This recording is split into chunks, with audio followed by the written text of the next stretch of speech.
Dennis, thank you so much for those kind words of introduction. And what a beautiful song, you know.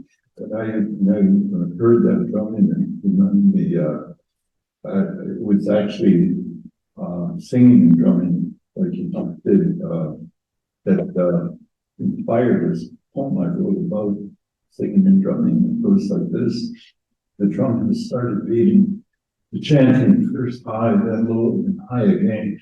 The drumstick is just a blur upon the painted buffalo skin, and chanting first high, then low, then high again. The drumstick is just a blur upon the painted buffalo skin. The chanting, a haunting cry that stirs dead hearts and moves deep passions, bending down in the dark recesses of the storm. I close my eyes, darkness has disappeared. Color now is everywhere, leaping, bounding, laughing and swirling, rising, falling, spinning and curling.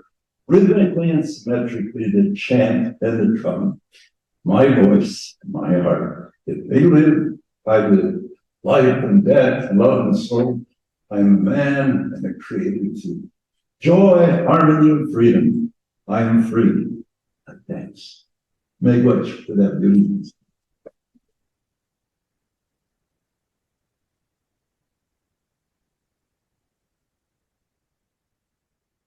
As you heard in the introduction, my name is Duke Redbird, and I'm an artist and a poet, but I'm also, having gone around the sun 84 times, I'm a great-grandfather and elder from the Saugeen Ojibwe Nation. And it's always our custom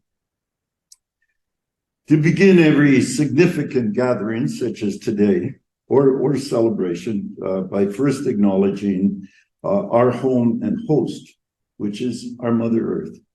It's an opportunity to remind us of our covenant with nature and all living things. And each generation borrows the use of the planet for a brief time, honoring not only the land, but also the water and all the creatures, human and other, that are sustained by our Mother, the Earth, forever into infinity. Jay Miigwech. So to begin my talk today, I would like to acquaint you with a weather station on the Serpent River Reserve up on, as you go along the Trans-Canada Highway toward Sault Ste. Marie. And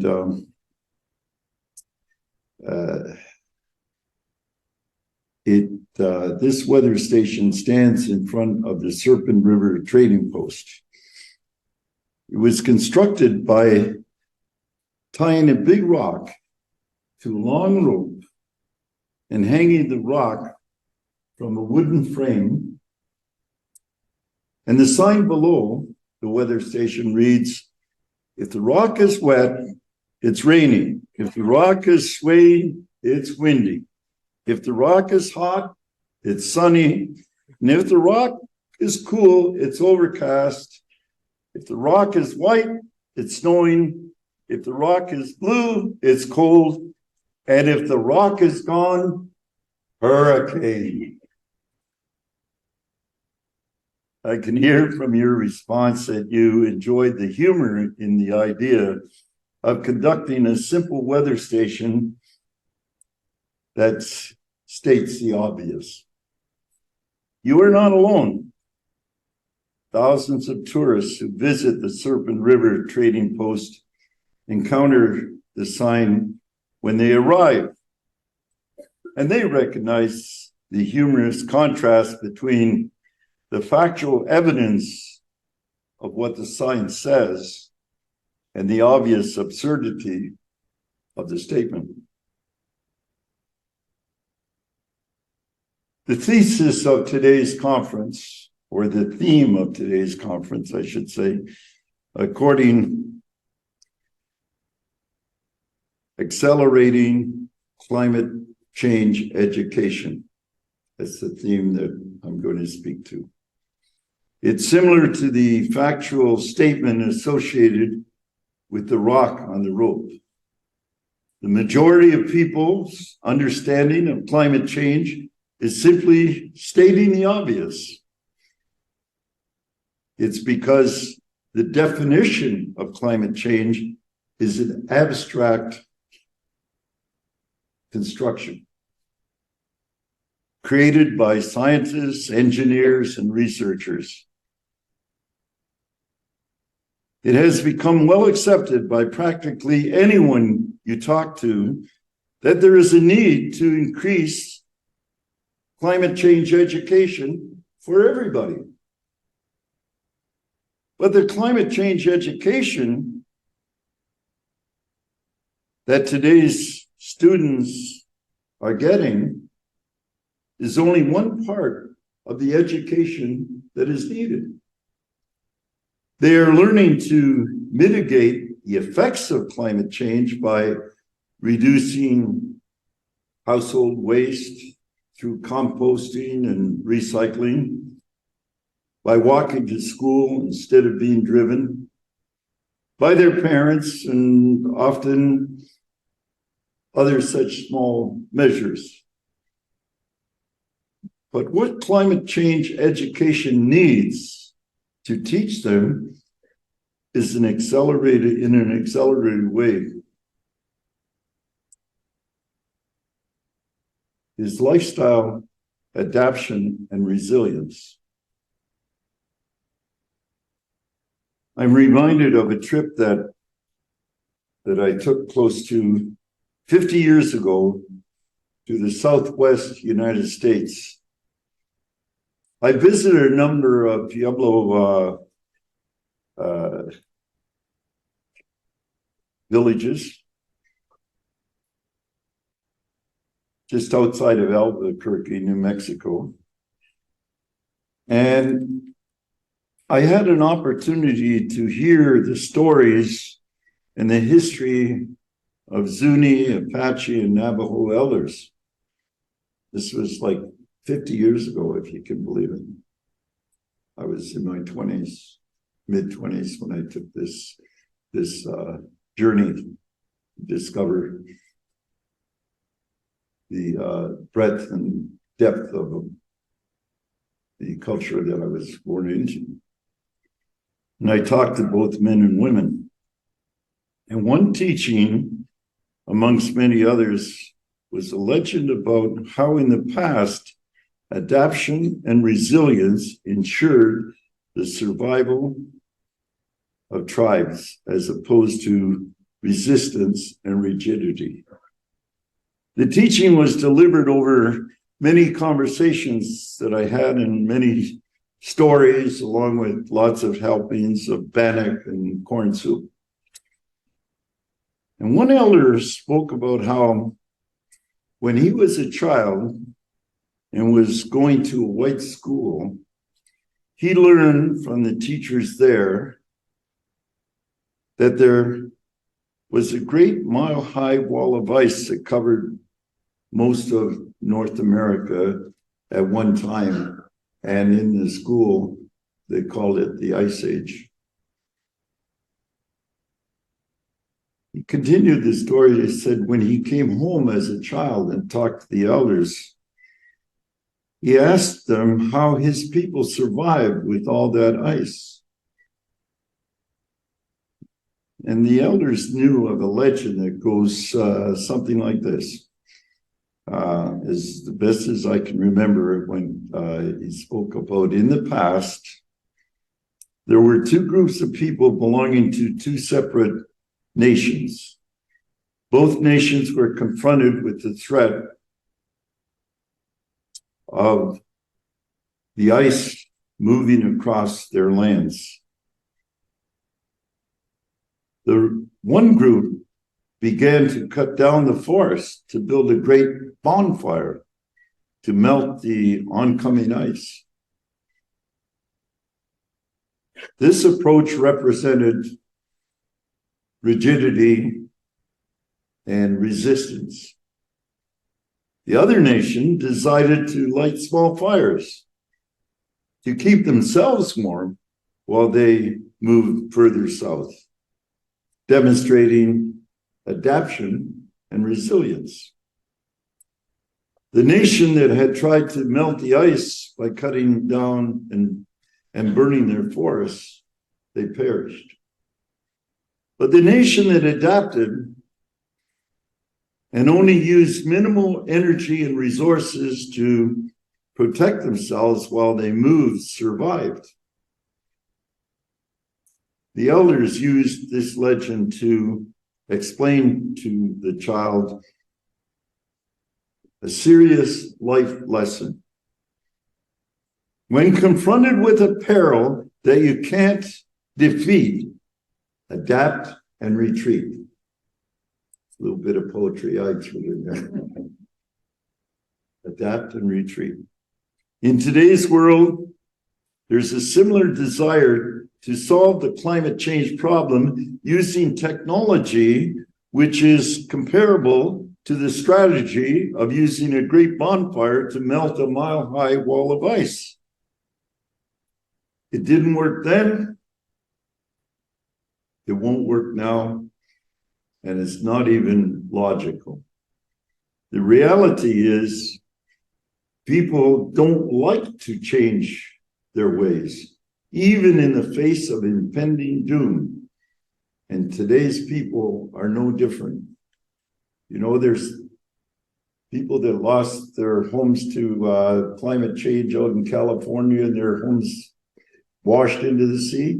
They're rebuilding the homes on the same property that washed into the sea.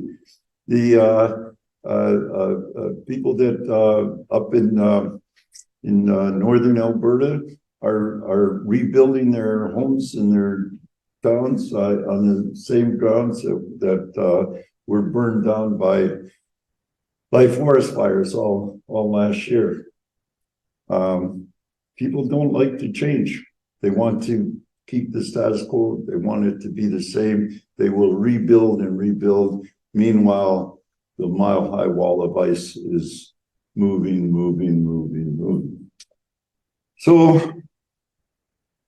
the lesson is so important for the young people of today to understand, because if in our acceleration of climate education, we only teach students about mitigating climate change without introducing the ideas of adaptation and resilience, we will fail to provide them with the capacity or ability to anticipate and cope with unanticipated shocks and to recover from the impacts and those impacts of the shocks in a timely and efficient manner. The notion of a climate crisis can be very frightening and terrifying. The children are not shown that human beings have the tools. Human beings have the tools of survival by using imagination, creativity, invention, and innovation. In my travels, I learned another important lesson about a devastating drought that took place in the Southwest many years ago. Years went by and there was very little rain. The crops withered on the vine, and the people were on the brink of total starvation. And just about the time that they were about to die, their prayers to the thunder spirits were finally answered, and the rain came. Unfortunately, they survived. And in that survival, they learned a very powerful lesson that the future is a shadow that is unpredictable and contains multiple possibilities. There's quite a respected Indigenous chief of the Haudenosaunee people, Chief Warren Lyons of the Onondaga Nation, part of the Haudenosaunee Confederacy, and he's quoted as saying, "Looking ahead is one of the first mandates given to us as chiefs, to make sure that every decision that we make relates to the welfare and well-being of the seventh generation to come. And that is the basis by which we make all decisions in council. Learning from 7 generations of the past and predicting wisdom 7 generations in the future is one of the methods that the indigenous people used to ensure that they would never be faced with starvation again. What they did was to carry seeds around a little leather pouch called a medicine bag around their necks. The child was born, given a name in the ceremony. A little pouch went around that child's neck. It was worn for the rest of their life. It contained 3 types of seeds to grow: corn, bean, and squash, and powdered fertilizer made from dried fish. This ensured that if another drought ever came, they'd be able to move into new territory and have the means to plant a new crop. This lesson has been recently duplicated, way up north in the permafrost, about 130 kilometers beyond the Arctic Circle, a place called the Svard, I think I'm pronouncing it right, Bard Global Seed Vault, the world's largest seed bank. It's the medicine bag for humanity that is hung around the neck up in that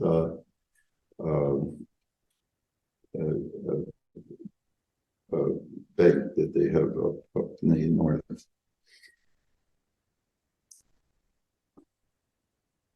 As a poet and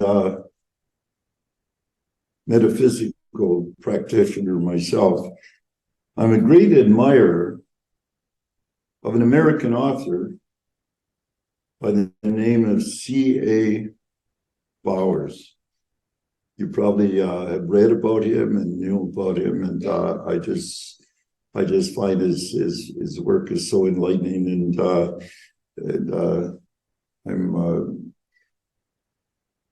I think he may have spent some time in an indigenous community from time or other, because in his book called Ensouling the Curriculum, Comprehensive Overview, he explores the intersection of education, culture, and the environment. He encourages a shift in educational paradigms, emphasizing the importance of ecological and indigenous perspectives within the curriculum. He presents a compelling argument to reimagining education in a way that honors the interconnectedness of all life. And he challenges the conventional Western educational model.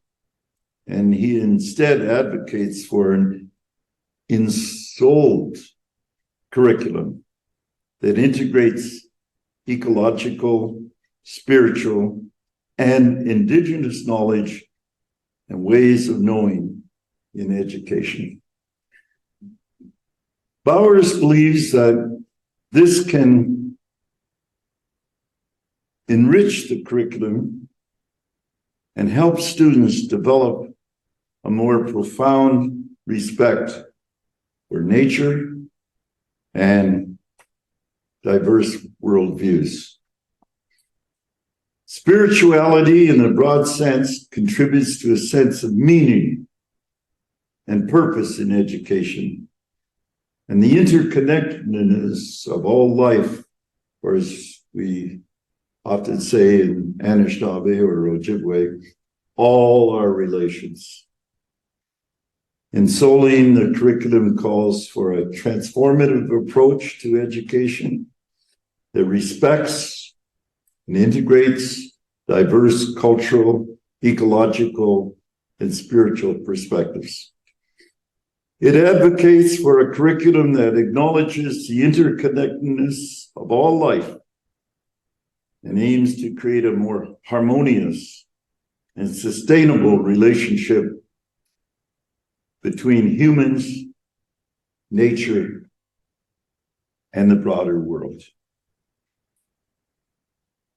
Since time immemorial, Indigenous peoples have respectfully lived with the natural world and have a deep connection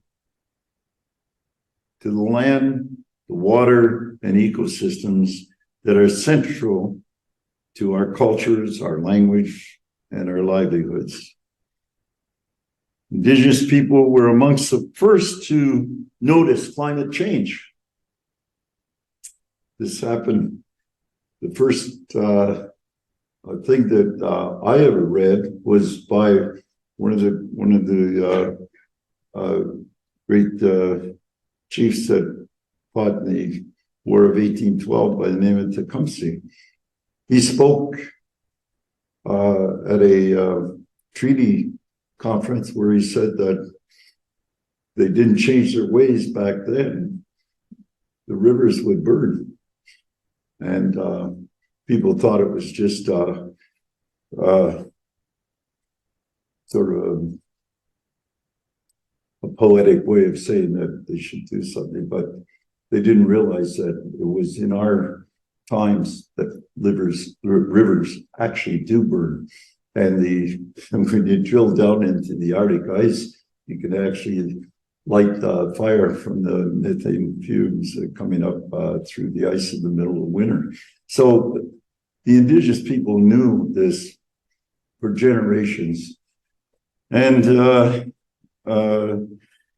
it's now becoming popular knowledge and conventional knowledge amongst our scientists.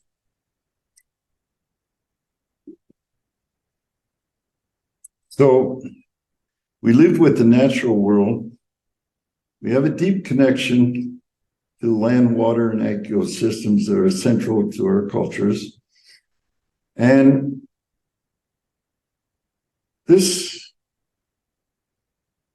critical knowledge is available to everyone to help the world navigate and adapt to climate change, which is affecting everybody on Earth.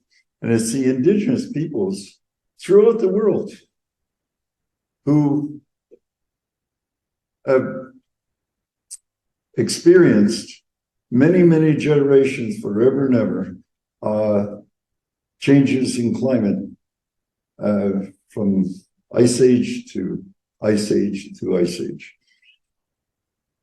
And humans have always adapted to it, but they used their knowledge of Mother Earth as the information platform that they always turned to. They didn't turn to the algorithms and chat GPT to figure out how to get by in this world. They looked to Mother Nature.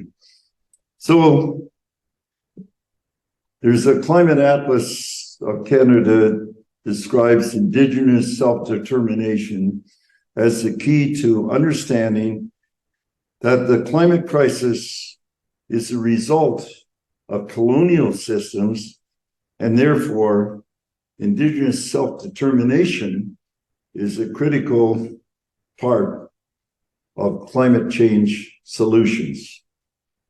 And Indigenous-led solutions can not only further community self-determination, but simultaneously inspire a broader societal shift, which is needed to address the climate change that we're experiencing.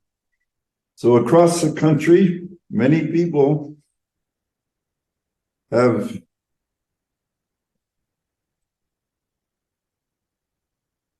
echoed a similar sentiment.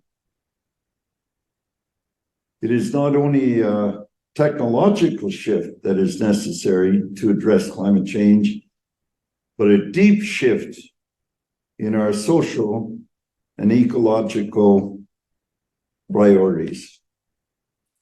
We are all becoming the ancestors of future generations, and if we want to ensure that they have a world to live in, then let us covenant with each other to make peace with nature and learn the lessons of wisdom embedded in her own design that will ensure a more perfect future for our children. So in closing and in keeping with this sentiment, I wrote this poem called Our Mother, the Earth. It goes like this. A great mystery created the universe and manifested a blue geosphere, a radiant planet, the marvelous Earth, the mother who gave us birth, the genesis of all we hold dear. With all the billions of stars in space, only the Earth could create the perfect human birthing place. A little sphere of cosmic dust was the spark of spirit given to us. And in all the years of her existence, with benevolence and generosity, she provided for our subsistence and never needed our assistance. But now the world is in distress due to unrestrained excess. Nature reveals that true progress is possessed by every plant and tree that echoes every breath we breathe in a symbiotic symphony of connected sustainability. In the present tsunami of climate change, the Earth may never, ever be the same. With 8 billion people and mouths to feed, the fires are burning, there's less air to breathe. We must conserve and preserve our rivers and forestry to ensure our own continuity. We must activate, contemplate, and regenerate the life and abundance of our birthplace. We don't choose where we are born. We are the outcome of a cosmic storm. Our journey is to search and find the natural order of the divine. Joy and enlightenment is the gift this wisdom brings. Adore and cherish all living things and acknowledge the cradle of our precious birth and our relationship with our mother, the sacred earth. Che Miigwech.